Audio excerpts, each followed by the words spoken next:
Alors, Bonjour Stéphane. bonjour à toutes, bonjour à tous. Je vous dis tout de suite, on est de bonne humeur. Donc, il est possible qu'on rigole un peu. Voilà.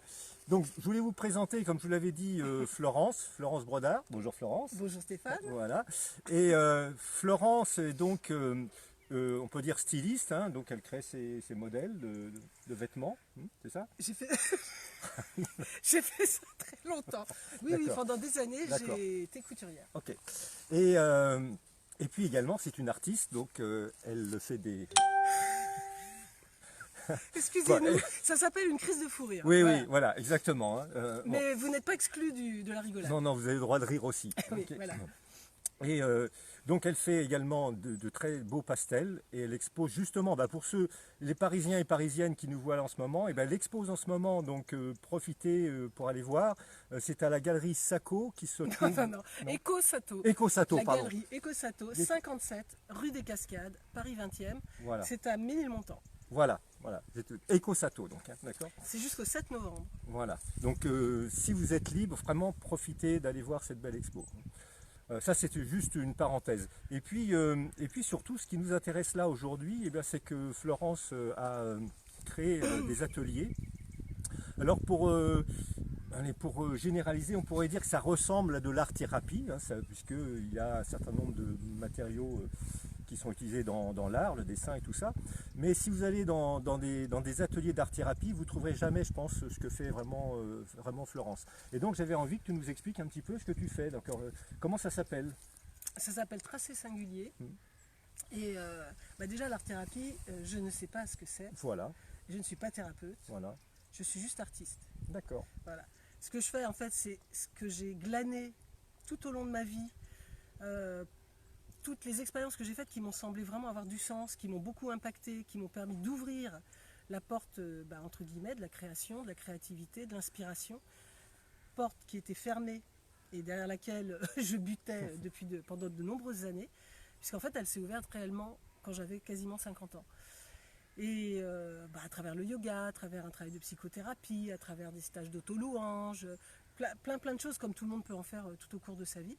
Il y a eu vraiment des moments très clés et des outils que j'ai trouvés mais tellement pertinents, tellement faciles d'accès que je me suis dit mais on peut faire un espèce d'enchaînement qui va permettre de se retrouver dans un état propice à des surprises, des découvertes. Voilà.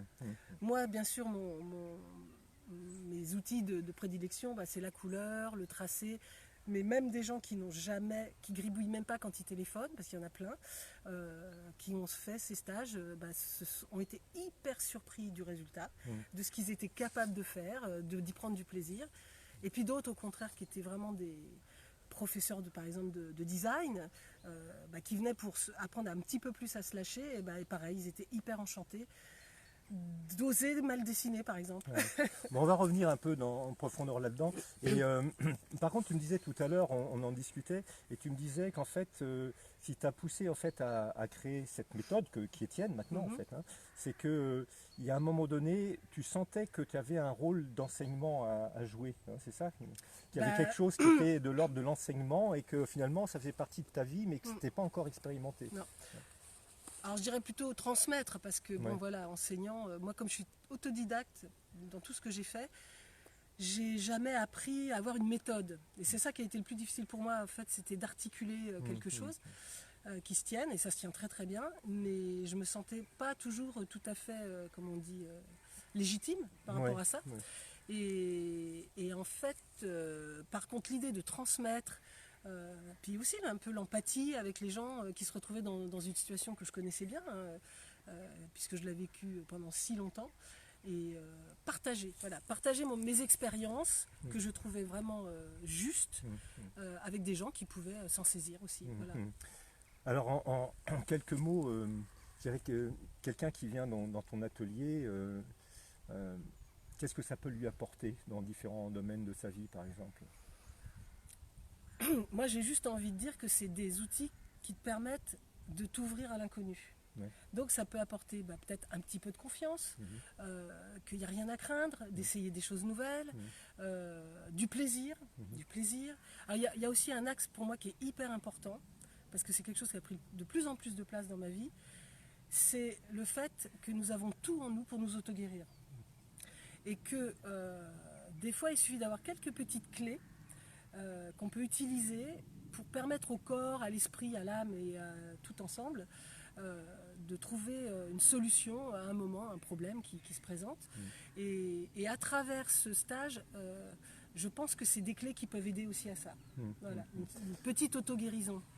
D'après ce que j'ai vu, ce que j'ai ressenti en tous les cas, puisque tu es venu donc à la semaine Neptique il y a 2 ans, en 2019, où j'ai fait une semaine, ce qu'on appelle la semaine Neptique de Numen Process à Tenerife.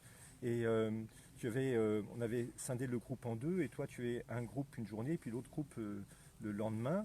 Et ce que j'ai pu moi observer, c'est qu'il y avait comme quelque chose qui était de l'ordre de vraiment l'autodécouverte, quoi. C'est-à-dire vraiment on se découvre. Ah oui, on est surpris. On découvre à la fois ses ombres, et si je comprends bien, ensuite on est capable intentionnellement de remettre de la lumière là-dessus. Okay.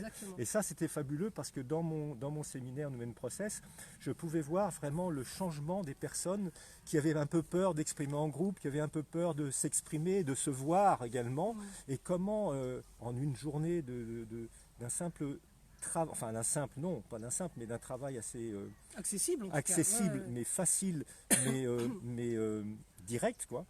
J'ai pu voir comment les personnes étaient déjà transformées et comment finalement ils étaient beaucoup plus ouverts à tout ce que j'allais leur dire derrière, quoi. Donc c'était aussi pour moi quelque chose, une espèce de grand atelier de facilitation, j'allais dire, pour Numen Process. Et ça c'est intéressant. Okay.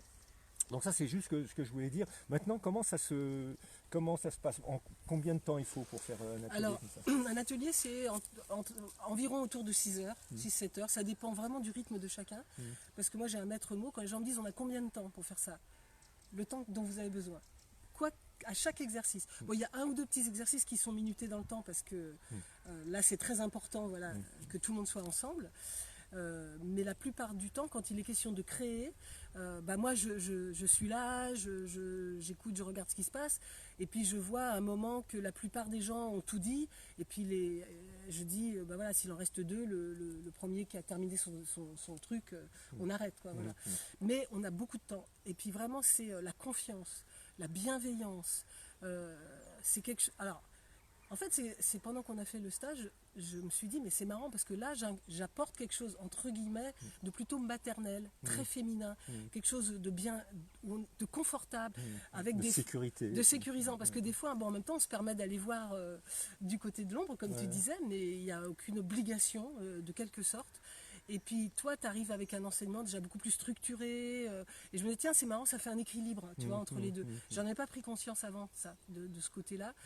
Et en fait, je suis vraiment enchantée de me rendre compte que des gens peuvent d'un seul coup s'abandonner en confiance les uns aux autres. Et puis le truc du groupe aussi. Pour moi, c'est hyper important. Ça, c'est beaucoup dans les stages de yoga, dans les cours de yoga. Faire des exercices à 2, s'exprimer librement les uns devant les autres avec de la bienveillance, aucun jugement, de l'accueil, où chacun devient accueillant de ce que l'autre a à dire et touché. Et quand la personne a un truc à dire, et même si c'est douloureux, c'est un cadeau pour les autres. Et les autres qui ont reçu ce cadeau, ils ont envie de le retourner. Et en fait, ça crée vraiment une sympathie. C'est vraiment, moi j'adore. C'est l'effet de groupe. C'est sûr que, par exemple, quand on fait Numen Process en séminaire, on a cette même sensation que quand je regarde des personnes qui sont en binôme, qui travaillent. Et il y a un moment donné, on est tellement ouvert qu'on peut voir là où la personne dévie un petit peu, là où elle chute un petit peu, et en même temps, on voit l'ensemble. Et on sent qu'au fur et à mesure des heures qui passent, il y a quelque chose qui est de l'ordre du global, qui se met en place, qui fait que ça résonne chez chaque personne, et qui fait que ça, on pourrait appeler ça un peu comme, un champ d'information, un mini-égrégore, enfin si on veut prendre des mots plus mystiques, mais peu importe en fait, c'est qu'il y a ce soutien du groupe sur chaque expérience individuelle. Exactement, c'est ça, exactement. C'est ce que j'ai vraiment ressenti aussi. C'est d'une grande puissance. Et les cœurs s'ouvrent. Donc en fait, ça génère tellement de sympathie que tout le monde s'accueille mutuellement, enfin la plupart du temps. Et Il même serait s'il y a des petits bémols, en fait, ça peut très facilement se récupérer. Quoi. Il serait intéressant un jour, le prochain stage qu'on va faire, mais on va en reparler, qu'on puisse mesurer avec l'appareil de cohérence cardiaque, par exemple, hein, l'avant et l'après, quoi. Ah bah oui. Parce que ce que tu dis est vraiment important, cette sensation d'ouverture du cœur, hein, c'est pas seulement une sensation ou quelque chose de l'ordre de l'esprit, c'est vraiment quelque chose qui va jouer sur le champ cardiaque. On le voit dans Human Process, et je suis persuadé que c'est ce qui fait que quand les gens viennent après pour faire, ce sont déjà des gens qui font Human Process, mais quand ils viennent après avoir fait tracé singulier, il y a quelque chose qui est déjà là, qui est déjà complètement ouvert. C'est-à-dire que le champ électromagnétique de ces personnes-là, si on le mesure, hein, eh bien, on va s'apercevoir qu'ils font 2 mètres, 2 mètres 50 de large au lieu de faire 50 cm. Ce qui veut dire que les personnes dans une même pièce sont tous dans un même champ, en fait. Hein, okay. Et c'est ça qu'on ressent quand la personne vient de tracer singulier et qu'ensuite, le lendemain, elle vient continuer à travailler Human Process. Voilà. Donc en fait, l'atelier, il peut être plus ou moins long suivant... cette journée, elle est très cohérente. Ouais. Donc moi, ça, j'aime bien qu'elle reste entière. Par contre, j'ai le projet, bon, avec là, le Covid et tout, j'ai pas pu encore le faire, de faire sur 2 jours, de faire un week-end avec d'autres exercices pour en profiter encore plus. Parce qu'en fait, au bout d'un moment, juste les gens, ils prennent leurs pieds, quoi. Bah oui. Et ce qui était super au stage, là, enfin, à la retraite, c'est que les gens qui venaient ne savaient pas du tout ce qu'ils allaient faire avec moi. Ah oui, oui. Donc ils n'étaient pas du tout demandeurs de ce que j'avais à proposer. Donc moi j'avais un peu le trac au départ, je me dis merde, ils ne viennent pas pour moi en fait, du tout. Donc il y en a plein, l'art c'était pas leur truc, la création artistique c'était pas leur truc et qui ont vraiment été ravis. Et ça pour moi c'était du baume. Et quand on voit après l'atelier, quand on voit tous les dessins et on voit les premiers dessins avant et ensuite les dessins qui sont retouchés parce qu'ils retouchent ensuite, c'est assez extraordinaire. Quoi. Là on voit qu'il s'est passé quelque chose, il s'est vraiment passé quelque chose. Dans ton atelier, on va dire, il y a différentes phases, que tu les amènes à différentes phases, non? Ah oui, alors tu sais, moi je l'ai fait d'une manière très... spontanée, en commençant par quelque chose de vraiment très simple. Et ce que je trouve qui est aussi très réussi, là je me fais mousser. Mais oui, mais il faut un peu ce aussi. Ce qui est très réussi, c'est qu'en fait, l'air de rien, tranquillement, les gens arrivent à faire des choses que vraiment, si je leur avais fait faire au début, ils auraient dit ah, non. C'est sûr, ils auraient dit non. Et là, ils le font spontanément. Avec une grande facilité parce que ça s'ouvre petit à petit. Et voilà, il n'y a pas de pied de biche, on force rien, c'est très doux. Même si on n'a jamais dessiné, même si on a horreur de ça, c'est pas un problème parce que c'est pas un problème de savoir dessiner du tout. C'est un problème de se lâcher, d'essayer, d'expérimenter. Et puis, si on a envie de dessiner juste 3 petits bidules et puis un autre il fait 4 pages, il y a no suicide. Il y a toujours ce moment où tout d'un coup, hop, il y a quelque chose qui passe. Et là, il y a l'expérience qui arrive, quoi. Il y a l'expérience de soi, l'expérience de soi et des autres en même temps. Et bon, c'est super. Et en fait, tu as un site web, non, en fait, pour. Alors moi, j'ai un site, florencebrodard.com. Donc c'est le site où il y a surtout mes œuvres qui sont présentées, mais il y a un petit espace tracé singulier où on voit un peu des petites explications et où on peut me contacter. De toute façon, il y a mon mail, il y a mon téléphone, et les gens qui veulent me contacter ou me laisser leur propre adresse mail pour que je les rentre dans ma mail list, et ils peuvent très bien. Voilà. Ok. Hein, donc, et puis excuse-moi, il y a une page Instagram. Ah oui. Human Process. Non, mais pique pas ma page. Non, tracé singulier. Et puis j'ai une page Facebook. Mais étant donné ce qui s'est passé ces derniers temps, ma page Facebook personnelle étant censurée, j'y vais pas trop souvent, donc vaut mieux passer par les autres. Faites attention aux mots que vous utilisez quand vous avez une page Facebook. Ah oui, parce que c'est après, c'est vrai que moi ça fait presque un an, je ne peux plus publier rien. Voilà. Mais bon, voilà, c'est des petits anicroches, mais c'est normal. Non, mais pour dire que c'est mieux de passer par les autres médias, c'est plus sûr. Et donc, pour terminer, tout simplement vous dire que pour moi, pour 2022, j'ai la ferme intention de créer un atelier. Et d'ailleurs, si vous voulez voir, vous pouvez aller sur la page Human Process et aller regarder la vidéo sur la semaine neptique. C'est une petite vidéo de quelques minutes, mais vous allez voir à un moment donné les personnes, des images en train de travailler avec Florence et tout ça. C'est assez sympa, ça va vous donner cette sensation, ça va vous donner on va dire cette petite avant-goût, cette saveur de ce qui se passe. Okay, voilà. Et puis maintenant, pour vous dire que oui, effectivement, pour moi 2022, on va faire un atelier, c'est certain, avec Florence. Et maintenant je sais que Florence commencera, moi je continuerai, et on aura certainement également de l'éveil à travers le mouvement, donc on va travailler aussi à travers le mouvement et à travers Numen Process également, donc dans une certaine approche de Numen Process, qui est ce qu'on appelle l'approche du point zéro et également la grande pratique, d'accord. Donc ça va être un atelier très très puissant de reconnexion, de réconciliation, de reconnexion et ensuite de montée en puissance, quoi. Voilà. Donc ça va être vraiment un très très bel atelier, mais bien sûr je vous donnerai toutes les coordonnées et toutes les infos pour ça. Okay, et puis bien entendu, pas tout de suite, mais je vous mettrai très rapidement sous la vidéo là les coordonnées de Florence, son site, c'est tout ça, d'accord. Voilà. Bah écoute, Florence, rien d'autre? Si, parce que j'ai envie de dire, bah voilà, on a commencé, on était en pleine crise de fou rire, et que en fait, nous ce qu'on aime aussi c'est la joie. Ah oui, oui. La joie, la fête, et que c'est pas parce que c'est très profond et très sérieux que c'est pas hyper fun et hyper drôle. Voilà. Au contraire.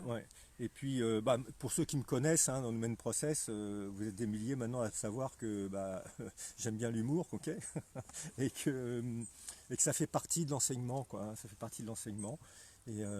Et qu'il faut, comme je dis souvent, il faut apprendre à aller en profondeur, mais à voyager léger en même temps. Hein, voilà. Bon, Flo, merci. Allez, on se fait la bise.